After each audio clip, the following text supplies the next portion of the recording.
Hi students, next topic பார்த்தீங்கன்னாக்கா elastic potential energy அப்படின்னு ஒன்று பார்க்க போகிறோம். எலாஸ்டிக்னா என்னன்னு உங்களுக்கு தெரியும். இப்போ ஏதாவது ஒரு ஆப்ஜெக்ட் இருக்குன்னு வச்சுக்கோங்களேன், அந்த ஆப்ஜெக்டை சாதாரணமாக நீங்கள் ரப்பர் பால் எடுத்துருக்கீங்க, அது கீழே போட்டிங்கனாக்கா டக்குன்னு பட்டுட்டு திரும்ப எகிரும் இல்லையா, மேலே வரும். எவ்வளோ ஹைட்டில் அதே மாதிரி ஒரு சுவரில் வேகமாக நீங்கள் அதை பாஸ் பண்ணிங்கன்னா என்ன ஆகும், திரும்ப அது ரிஃப்ளெக்ட் ஆகிட்டு வேகமாக வரும். அதுவே ஒரு அயன் பாலை நீங்கள் அதே மாதிரி விஷயம் செஞ்சிங்கனாக்கா அயன் பால் கீழே விழுந்தது கீழே தான் கிடக்கும், சுவரில் பட்ட பால் என்ன ஆகும், அங்கே கீழே அப்படியே விழுந்துடும், திரும்ப ரிஃப்ளெக்ட் ஆகிட்டு வராது.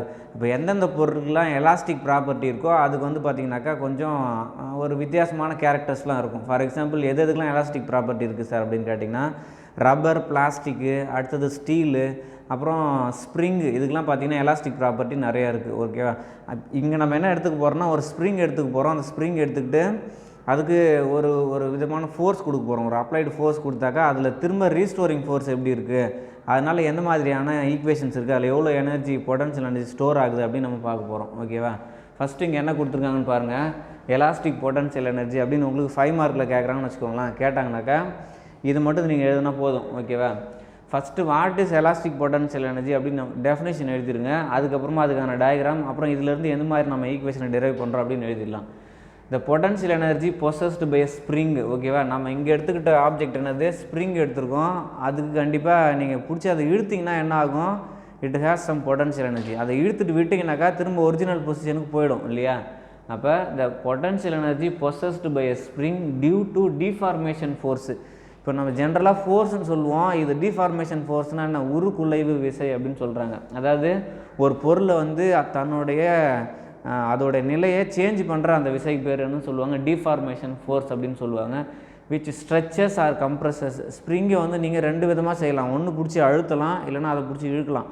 ஓகேவா, அது stretches or compresses the spring is termed as elastic potential energy. அப்போ இதுலேருந்து நீங்கள் என்ன தெரிஞ்சுக்கிறீங்க, ஒரு ஸ்ப்ரிங் எடுத்துக்கிட்டு அதை பிடிச்சி இழுத்தாலோ இல்லை அந்த ஸ்ப்ரிங்கை பிடிச்சி அழுத்தினாலோ அதில் என்ன ஸ்டோர் ஆகிடும், எலாஸ்டிக் பொட்டன்ஷியல் எனர்ஜி அப்படின்னு ஒன்று ஸ்டோர் ஆகிடும். திரும்ப நீங்கள் அந்த கை எடுத்துட்டிங்கன்னா என்ன ஆகும், அந்த எலாஸ்டிக் பொட்டன்ஷியல் எனர்ஜி கைனெட்டிக் எனர்ஜியாக மாறிட்டு spring comes to it's original position. ஓகேவா, அதான் இப்போ எவ்வளோ தூரம் எலாஸ்டிக் பொட்டன்ஷியல் எனர்ஜி அந்த ஸ்ப்ரிங்கில் ஸ்டோர் ஆகுது அப்படின்னு பார்க்கணும். இங்கே நான் வந்து 3 டயக்ராம் வரைஞ்சிருக்கேன். ஃபஸ்ட்டு டயக்ராம் பார்த்தீங்கன்னாக்கா இந்த ஸ்ப்ரிங் இஸ் எலாங்கேட்டட், அதாவது பிடிச்சி நாங்கள் இழுத்துருக்கோம். செகண்ட் வந்து பார்த்திங்கனாக்கா ஈக்லிபிரியம் பொசிஷனில் இருக்குது அப்படின்னு அர்த்தம். தேர்ட் வந்து பார்த்திங்கனாக்கா ஸ்ப்ரிங் இஸ் கம்ப்ரஸ்டு. ஓகேவா, இப்போ 3 டயக்ராம் எடுத்திருக்கோம். இப்போ இந்த இடத்துல ஃபஸ்ட்டு எலாங்கேட் பண்ணோம் சார், எவ்வளோ தூரம் சார் எலாங்கேட் பண்ணிங்க அப்படின்னு கேட்டிங்கன்னா எக்ஸ் டிஸ்டன்ஸ் எலாங்கேட் பண்ணிங்க. அதுக்காக நீங்கள் அப்ளை பண்ண ஃபோர்ஸ் வந்து பார்த்திங்கனாக்கா எஃப்ஏ. இது வந்து எக்ஸ்டர்னல் அப்ளைடு ஃபோர்ஸ் எஃப்ஏ. எஃப்எஸ்னால் என்ன சார் அப்படின்னா ரீஸ்டோரிங் ஃபோர்ஸ். ஓகேவா, அந்த ஸ்ப்ரிங் ஃபோர்ஸ் எப்படி வேணால் சொல்லலாம். அப்போ நீங்கள் இதை பிடிச்சி இழுத்திங்கனாக்கா அது ஒரிஜினல் பொசிஷனுக்கு கொண்டு வர ஃபோர்ஸ் தான் எஃப்எஸ் அப்படின்றாங்க. நெக்ஸ்ட்டு செகண்ட் டயக்ராம் வந்து ஈக்லிபிரியம் பொசிஷனில் இருக்குது. தேர்டில் என்ன செஞ்சோம் கேட்டிங்கனாக்கா இதில் வந்து ஸ்ப்ரிங்கோட ஒரு மாஸ் அட்டாச் பண்ணியிருக்கோம். அந்த மாஸோட சேர்த்து வச்சு நீங்கள் கம்ப்ரெஸ் பண்ணுறீங்க. எவ்வளோ தூரம் கம்ப்ரெஸ் பண்ணுறீங்க, அதே மாதிரி தான் எக்ஸ் டிஸ்டன்ஸ் கம்ப்ரெஸ் பண்ணுறீங்க. இந்த இடத்துல எஃப்ஏ அப்படிங்கிறது இங்கே அப்ளைடு ஃபோர்ஸு, இந்த இடத்துல இது வந்து என்னது ரீஸ்டோரிங் ஃபோர்ஸ் எஃப்எஸ். ஓகேவா, இதான் டயக்ராம் வரைஞ்சிருங்க. இதுக்கு 1 மார்க் கொடுப்பாங்க. இந்த டெஃபினேஷனுக்கு 1 மார்க், நீங்கள் 2 மார்க் போயிடும். ரிமைனிங் இருக்கிற 3 மார்க் இந்த டெரிவேஷன் கிடைக்கும். ஒரு ஈக்குவேஷனுக்கும் half மார்க் கொடுப்பாங்க. நான் ஏற்கனவே சொன்ன மாதிரி எஃப்ஏங்கிறது எக்ஸ்டர்னல் ஃபோர்ஸு, எஃப்எஸ்ங்கிறது ரீஸ்டோரிங் ஃபோர்ஸு. இதில் ஃப்ரீ பாடி டயக்ராம் வரையலாம். எப்படி வரையலாம், இந்த டேரக்ஷனில் இப்போ இங்கே இருக்குன்னு வச்சுக்கோங்களேன், இது ஒரு டேரக்ஷனில் இருக்குது, இது ஒரு டேரக்ஷனில் இருக்குது. அப்போ ரெண்டுமே ஈக்குவல் அண்ட் ஆப்போசிட் ஃபோர்ஸ்ன்றதால எஃப்ஏ ஈக்குவல் டு -எஃப்எஸ் அப்படின்னு எழுதலாம். ஓகேவா, ஃப்ரீ பாடி டயக்ராம்லேருந்து இந்த ஈக்குவேஷன் எடுத்து எழுதிடுறோம். ரீஸ்டோரிங் ஃபோர்ஸ் டெவலப்டு இந்த ஸ்ப்ரிங். அப்போ ரீஸ்டோரிங் ஃபோர்ஸ்னால் எஃப்எஸ்க்கு என்ன சார் ஃபார்முலானா FS is equal to -k × x. இது ஜென்ரல் ஃபார்முலா, ஸ்ப்ரிங்கோடைய general formula FS is equal to -k × x. இப்போ இதுலேருந்து நம்ம என்ன சொல்லலாம், எஃப்எஸும் எஃப்ஏவும் பார்த்தீங்கன்னாக்கா மைனஸ் மட்டும்தான் மாறி இருக்குது. அப்போ இதுலேருந்து இதுக்கான இந்த எஃப்ஏக்கான ஈக்குவேஷன் எழுதலாம். எப்படி எழுதலாம், இங்கே இந்த ஈக்குவேஷன் பொறுத்த வரைக்கும் எக்ஸுங்கிறது டிஸ்பிளேஸ்மெண்ட்டு, கேங்கிறது ஸ்ப்ரிங் கான்ஸ்டன்ட்டு. இப்போ இது வந்து -kxஆக இருந்ததுன்னா எஃப்ஏங்கிறது +kxஆக இருக்கும். ஓகேவா, அதனால் இந்த 2 ஈக்குவேஷன் அப்படின்னு ஞாபகம் வச்சுக்கோங்க.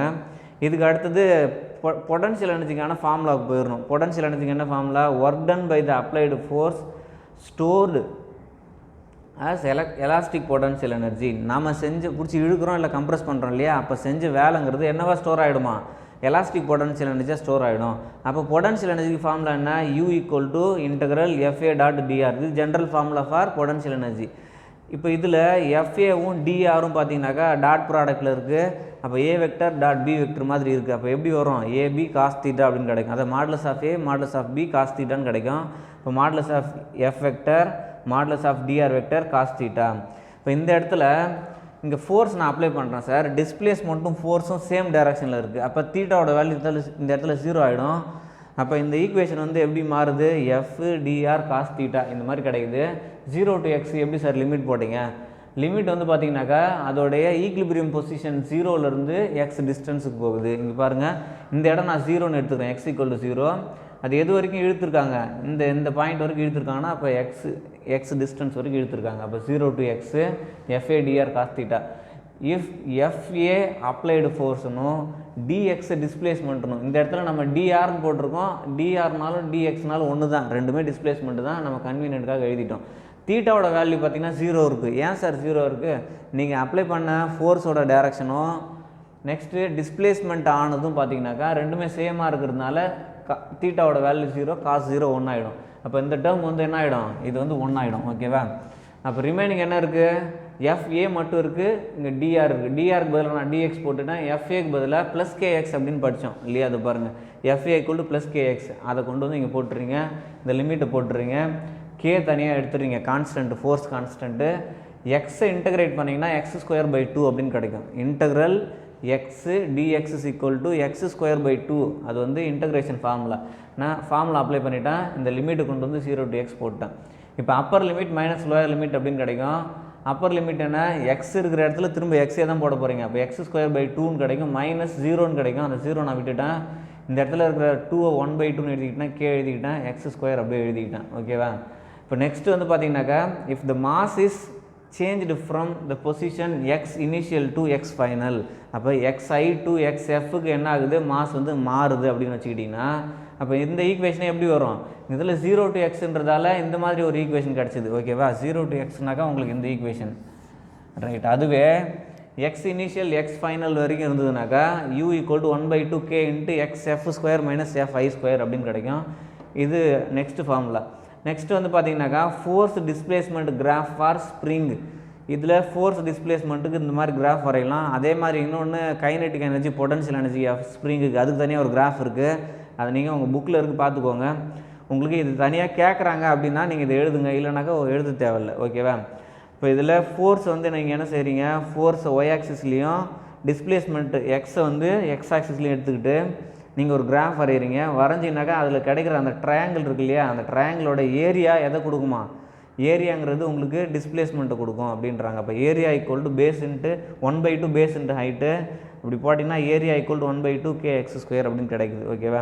இது ஒரு ஈக்குவேஷன். இதுக்கு அடுத்தது வந்து potential energy kinetic energy graph இருக்குது, உங்கள் புக்கில் இருக்குது. இதோட சேர்த்து அதை எழுதிக்கோங்க. எக்ஸாமில் உங்களுக்கு ஏதாவது எக்ஸாம்பிள் கேட்டாங்கனாக்கா, ஏதாவது ஒன்று கேட்டாங்கன்னா அதை எழுதுங்க. கேட்கலன்ற பட்சத்தில் இதை மட்டும் எழுதினாலே போதுமானது. ஓகேவா? அப்போ இந்த வீடியோவில் நம்ம என்ன பார்த்துருக்கோம்? What is the equation for elastic potential energy அப்படின்னு பார்த்தோம். அது கடைசியில் நமக்கு என்ன கிடச்சிது? u = 1/2 kx². அதை ஞாபகம் வச்சுக்கோங்க. இந்த டெஃபினேஷன் ஞாபகம் வச்சுக்கோங்க. டயக்ராம் போட்டு ஈக்குவேஷன் எழுதிடலாம். ஓகேவா? இந்த வீடியோ திரும்ப ஒரு வாட்டி பாருங்கள். Okay, thank you.